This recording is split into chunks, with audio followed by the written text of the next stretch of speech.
You're watching News First, and up next is a look at Action TV.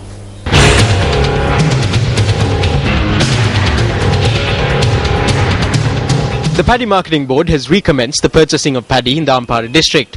Unlike in prior harvests, the Paddy Marketing Board opened its storages in the Ampara district for the purchase of paddy even before the reaping of the harvest commenced.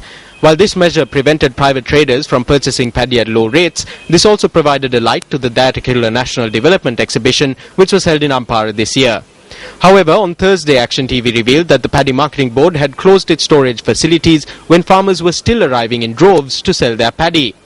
This decision was taken by the Paddy Marketing Board against a backdrop where they could not resolve problems faced by a group of farmers. The problem faced by the farmers was that even though 2 weeks had passed since they sold their stocks of paddy to the board, they were yet to be paid.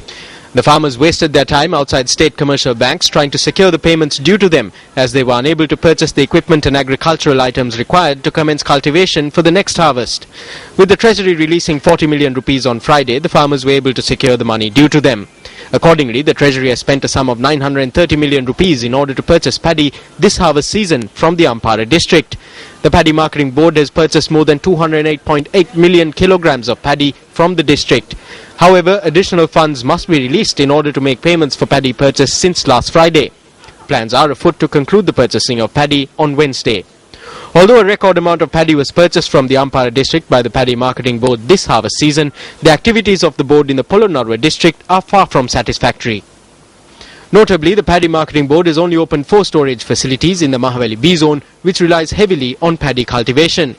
As a result of these storage facilities being located at a great distance from some agrarian settlements, farmers have to bear a considerable cost in order to transport their harvest to the storage facilities.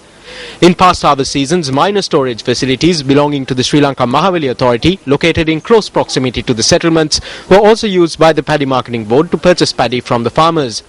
This time around, there are only notices informing farmers that paddy will be purchased at the minor storage facilities as well.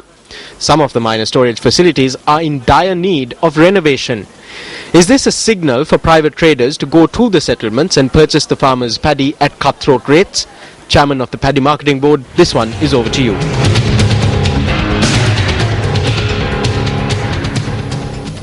Leader of the Democratic Party, former Army Commander Sarath Fonseca, says that he will change the country's political culture through a broad alliance. Now, Fonseca made this statement at an event held in Polpitigama. An event to felicitate the leader of the Democratic Party, Sarath Fonseca, was held in Rambema Elia in Yapahuwe today.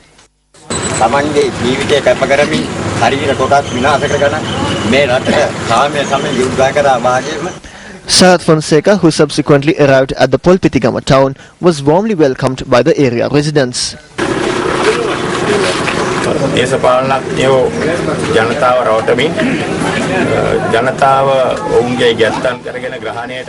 We are dedicated to changing this political culture, which since independence has enabled politicians to deceive the people, make them their slaves and steal from the country without making any provisions for its 20 million people. No matter what obstacles may be in our way, we will form an alliance. We are allying with the alternative group of the UNP.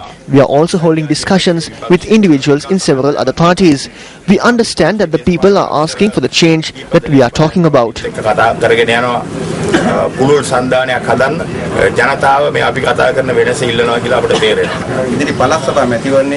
the coming provincial council elections, we, the alternative group of the UNP, will join with Sarath Fonseca's Democratic Party and other parties and stand for elections for all those who want change. I wish to say that we will come forward to bring victory to the people.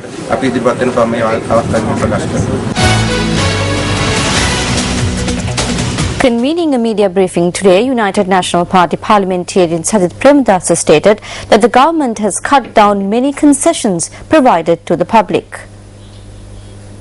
පෝර සහනාධාරය ගැන පම්පෝරි ගහනවා 350ට පෝර ලබා දෙනවයි කියලා. නමුත් පෝර සහනාධාරය They talk about the fertilizer subsidy and say they provide fertilizer for 350 rupees. The fertilizer concession has been curtailed. They charge an additional insurance fee of 150 rupees per an acre of paddy. Without this, a fertilizer concession is not provided. Apart from this, each farmer is charged with 40 rupees for transport. When we look at these concessions, including the lunch allowance, fertilizer concession, compulsory samurdhi saving, curtailing of farmer pensions and the curtailing of the fuel concession for the fishermen, it is evident that the government has cut down many concessions relating to public welfare in Sri Lanka, the miracle of Asia. Those who govern the country are responsible for it. මේ ආශ්චර්යමත් ශ්‍රී ලංකාවේ අද රට පාලනය කරන පාලකයෝ විසින් දියත් කළ හමාරයි. United National Party parliamentarian Ravi Kannanayaka says that an era of development should be established in the United National Party. The parliamentarian expressed these views while attending a function in Sirikota today. The New Year festival of the Jatika Sevaka Sanghamaya was held this morning at the UNP headquarters in Sirikota.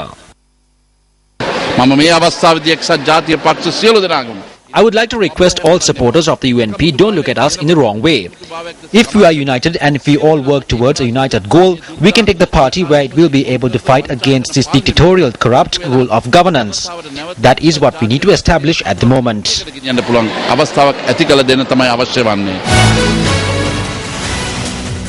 The Vipakshe Virodhe movement convened a media briefing in Colombo today.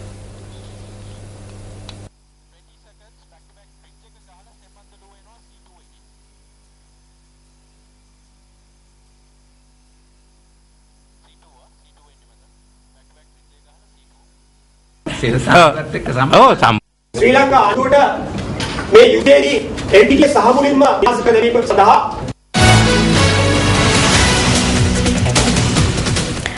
Your life, our news. At News First, we adhere to this motto in order to give a voice to the voiceless masses in some of the most rural, impoverished parts of the island. A recent report on a Dhamma school in Semandulo Puttalam caught the attention of a good Samaritan. On the 10th of February this year, News First reported on a Dhamma school in Semandalwa Puttalam, where children do not have access to even the most basic of facilities.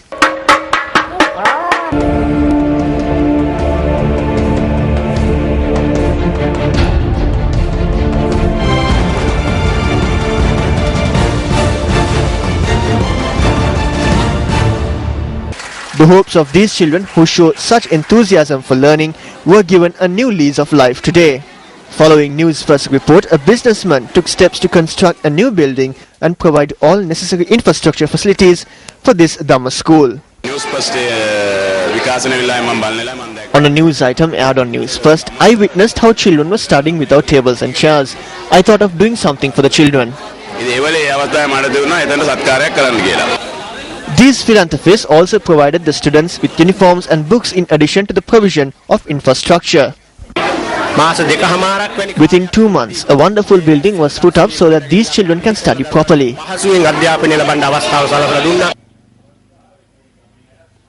The endeavor undertaken by these Samaritans is an example for many. This, however, does not put an end to other problems being faced by the people of this area. A fine of 670 million rupees was imposed on the 2 suspects who were arrested in possession of a stock of illegally imported cigarettes. The fine was imposed after the suspects were produced before the Colombo Magistrates Court today. The court ordered for the suspects to be remanded as they were unable to pay the fine.